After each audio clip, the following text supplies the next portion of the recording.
बिस्मिल्लाहिमिनश्शैतानिर्रजीम बिस्मिल्लाहिर्रहमानिर्रहीम। हमारा आज का लेक्चर सूरह बकरा की आयत नंबर 284 पर मुश्तमिल है। पहले इसका तर्जुमा देख लीजिए। लिल्लाही, अल्लाह ही के ताबे है या अल्लाह ही के लिए है। माफिस समावाती, जो कुछ आसमानों में है, जमा लिखना है आपने आसमानों, ठीक है। व माफिल अर्ज़, और जो ज़मीन में है, ये आपने सिंगुलर लिखना है, ज़मीनों नहीं लिखना।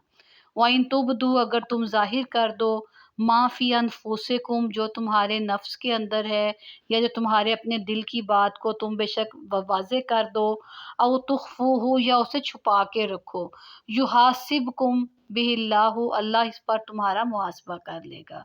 यानी हम एक दूसरे को जानने के लिए वैसे तो ज़ुबान के मोहताज हैं, जब तक कोई शख्स अपने दिल की बात मुझे नहीं बताता मैं उसे समझ नहीं सकती। लेकिन ये है कि जो अल्लाह ताला हैं वो हमारे दिल के किसी गहरे कोने में भी अगर कोई बात उभरती है तो अल्लाह ताला उसे जान लेते हैं। फ़यग़फ़िरु लिमन यशाउ, जिसे चाहेगा वो माफ़ कर देगा। व युअज़्ज़िबु मन यशाउ, जिसे चाहेगा वो अज़ाब देगा। अब यहाँ से भी अल्लाह ताला की जो हाकमियत है उसका इज़हार होता है।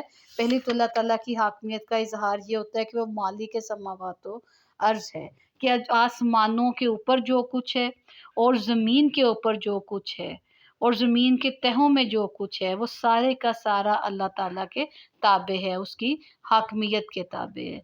और दूसरी चीज़ अल्लाह ताला की कुदरत इसमें भी बयान हुई कि अल्लाह ताला किसी भी बात को जानने के लिए किसी अल्फाज के या किसी के इज़हार के पाबंद नहीं है, बल्कि अल्लाह ताला हमारी शह रग से भी ज़्यादा करीब होने के बाइस हम वो बातें जो दूसरों से छुपा जाते हैं, वो चालाकी या अयारी, या वो हमारे अखलाक रज़ीला, रियाकारी, हसद, तकब्बुर या कोई बदअमली छुपा जाते हैं, वो अल्लाह से छुपी नहीं रह सकती।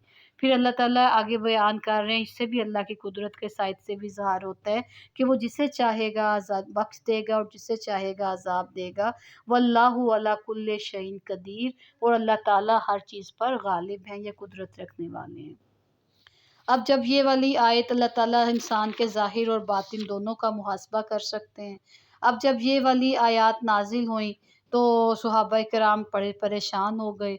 उन्होंने कहा कि बाज़ औक़ात तो हमारे दिलों में ऐसी बातें भी आ जाती हैं कि हम उन्हें बयान तो नहीं करते, लेकिन वो अच्छी नहीं होती हैं। ये आप लोग भी एक्सपीरियंस करते हैं, हम भी एक्सपीरियंस करते हैं कि बाज़ औक़ात कितनी फ़ुज़ूल और गलत किस्म की सोचें हमारे ज़हन में आ जाती हैं कि अगर वो सोच को हम अपने अल्फाज में बयान करना चाहें तो हमें बहुत ज़्यादा शर्म महसूस हो। तो जब अल्लाह ताला ने ये कहा कि मैं तुम्हारा मुहासबा करूँगा, तो सहाबा किराम इस बात पर परेशान हो गए कि ये चीज़ जो है किस तरह फिर हम वसवसे, इस चीज़ को हम वसवसा भी कहते हैं ना, कि जो बग़ैर बाज़ औक़ात इंसानी कोशिश के हमारे ज़हन में बैठे-बैठे मनफ़ी ख़यालात या कोई गंदी बातें या कोई गंदे ख़यालात आना शुरू हो जाते हैं। तो ये सहाबा किराम भी इस बात की वजह से, क्योंकि इंसान थे, परेशान हो गए, तो वो नबी करीम सल्लल्लाहु अलैहि वसल्लम के पास गए। उन्होंने कहा कि आप हमें नमाज, रोज़ा, जिहाद और सदका का हुक्म देते हैं। हम नमाज उसी तरह पढ़ लेते हैं, रोज़ा भी रख लेते हैं, जिहाद भी कर लेते हैं, सदक़ात भी हम देते हैं, लेकिन अब इस हुक्म की तामील से हम इस आयत के हम हुक्म कैसे मानें? क्योंकि हमारे ज़हन में बहुत से ख़यालात ना चाहते हुए भी आ जाते हैं। तो नबी करीम सल्लल्लाहु अलैहि वसल्लम ने उन्हें जो है जब ये आयत उतरी तो आप सल्लल्लाहु अलैहि वसल्लम ने फरमाया कि तुम अहले किताब की तरह ये कहना चाहते हो कि समेना व सईना, कि हमने आपकी कुछ बातें तो हमने आपकी बात सुन तो ली, लेकिन हम अल्लाह ताला की बात को मानेंगे नहीं। बल्कि आपको क्या कहना चाहिए?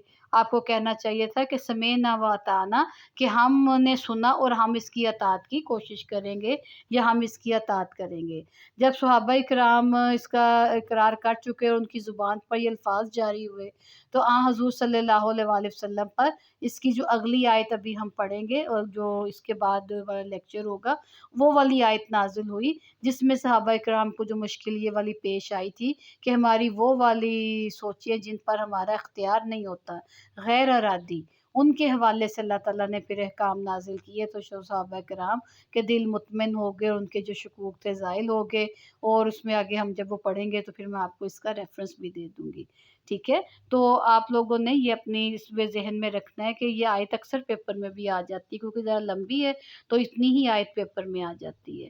تو دوسرا اس میں جو تیسرا اہم نقطہ بیان ہوا ہے کہ کسی کے بھی ایمان کا فیصلہ آپ اور میں نہیں کر سکتے، اللہ تعالیٰ اپنے بندوں کے اعمال کو، کیونکہ ہو سکتا ہے کہ کسی شخص کو ہم بڑا نیک سمجھتے ہیں لیکن وہ ریاکاری کر رہا ہو سکتا ہے کہ ہم کسی شخص کو بہت برا سمجھتے ہوں، اللہ کے حضور اس کی کوئی بات اللہ کو بہت پسند آ گئی ہو، تو یہ اللہ ہی نے فیصلہ کرنا ہے کہ وہ کسے عذاب دے گا، کسے بخش دے گا، کسی کو وہ بڑی بات پہ بھی پکڑ سکتا ہے، کسی کو وہ چھوٹی چھوٹی باتوں پہ بھی پکڑ سکتا ہے، کسی کی وہ ہر چیز پہ درگزر کر سکتا ہے، کیونکہ اس بات کا مکمل اختیار کہ کون جو ہے ایماندار ہے یا کون اچھا ہے اور کون برا ہے، کون کافر ہے اور کون مومن ہے، کس کو اللہ تعالیٰ کیا جزا دے گا، کس کو کیا سزا دے گا، یہ سارے معاملات اللہ کے ہاں ہیں۔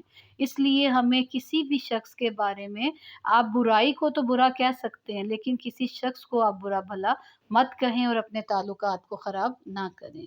وَمَا عَلَيْنَا إِلَّا الْبَلَاغُ الْمُبِينُ۔